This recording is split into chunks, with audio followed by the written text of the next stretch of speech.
ბიძიებო, ჯერ ნუ გამომღადრავთ. ვიწყდი რა. მადლობთ.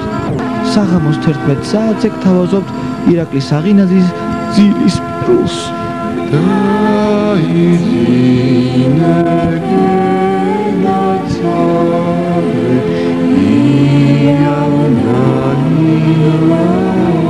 მამა, რა გინდა ნაჯახი?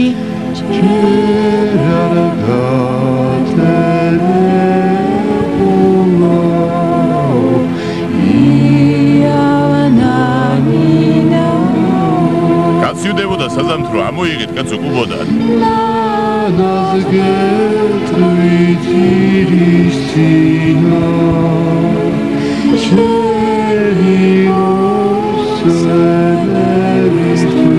გვამი არ გავიტანოთ აყროვდა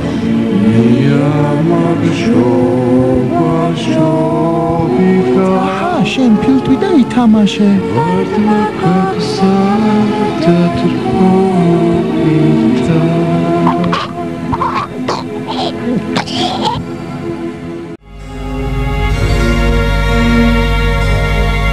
გამარჯობათ. დღეს მოგიყვებით ზღაპარს პეპი გრძელი წინდა. ზაფხულის მწუნვარე მზისაგან გატანჯული ქალაქის მოსახლეობა ცდილობდა ტყისთვის შეეფარებინა თავი. რადა ხეების ჩრდილში სული მოეთქვა და აყვავებული ბუნების სილამაზით დამტკბარიყო. მაგრამ ტყე ქალაქიდან შორს იყო და ყველა ვერ უძლებდა ამ დამღლელ გზას. განსაკუთრებით ბავშვები და ორსული ქალები იხოცებოდნენ გზაში დიდი რაოდენობით. მიუხედავად ასეთი მსხვერპლისა, ხალხი მაინც ცდილობდა ქალაქს გასცლოდა, რაც მათი ფსიქოლოგიური მდგომარეობით უფრო იყო განპირობებული ვიდრე სიცხი. მათ ამ საქციელში აშკარად იგრძნობოდა ქვეცნობიერი სწრაფვა თვითმკვლელობისაკენ.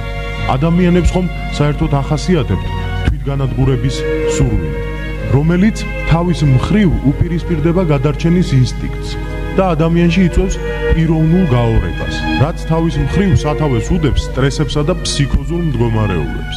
მაგრამ კაცობრიობის ისტორიას არ ახსოვს ისეთი მასობრივი ფსიქოზი, რომელიც ქალაქიდან ტყისაკენ მიმავალ გზაზე მძვინვარებდა. სიცხისაგან გათანგული ადამიანები ანტაპუნქტით სცვიოდნენ და საშინლად იკლაკნებოდნენ. რაზეც სიცილით ხვდებოდნენ ისინი, ვინც ტყეში შეაღწია. მათში სიცილს იწვევდა უპირატესობის შეგრძნება, ის რომ მათ შეძლეს ის, რაც სხვებმა ვერ მოახერხეს. რამდენადაც მეტი ადამიანი იხოცებოდა, მით უფრო დიდი იყო ტყეში თავშეფარებულთა სიხარული. მათი ყიჟინა ფრინველებს აფრთხობდა და საბოლოოდ მათი ტყიდან გაქცევა გამოიწვია. ფრინველებს მალე ცხოველებიც მიყვა. საბოლოოდ ტყე ნახევრად შეშლილი პარანოით შეპყრობილი ადამიანების ამარა დარჩა. ამ ხალხმა ტყეში ცეცხლის დანთება დაიწყო, საჭმლის მომზადების მიზნით. ზისაგან ისედაც გამომშრალი და გახურებული მცენარეები ადვილად აალდა და 15 წუთში მთელს ტყეში საშინელი ხანძარი მძვინვარებდა. ერთი წუთის წინ სიხარულით აღვსილი ადამიანები, რომლებსაც სხვისი სიკვდილით და სისუსტის შემხედვარე თავი უკვდავი და მაგარი ეგონა, ეხლა საშინელი ტანჯვით იღუპებოდა. ტყეს უკვე სასოწარკვეთილი კვნესა და კივილი აყურებდა. ამ სანახაობამ სიცოცხლის ბოლო წუთები გაუხალისა იმ ხალხს, რომელიც გზაზე ეყარნენ მომაკვდავი. და ახლა უკვე საკუთარი სიცილით იძიებდნენ შურს იმ არამზადებზე, რომლებიც 15 წუთის წინ მათი უბედურებით ხარობდნენ. ერთ-ერთმა მათგანმა უკანასკნელად გადაიხარხარა წყურულისაგან გამხმარი ტუჩები გაამოძრავა და წარმოთქვა, ცინის ის, ვინც ბოლო იცინისო და სული განუტევა. რა ცოტაა საჭირო ადამიანისთვის იყოს ბედნიერი.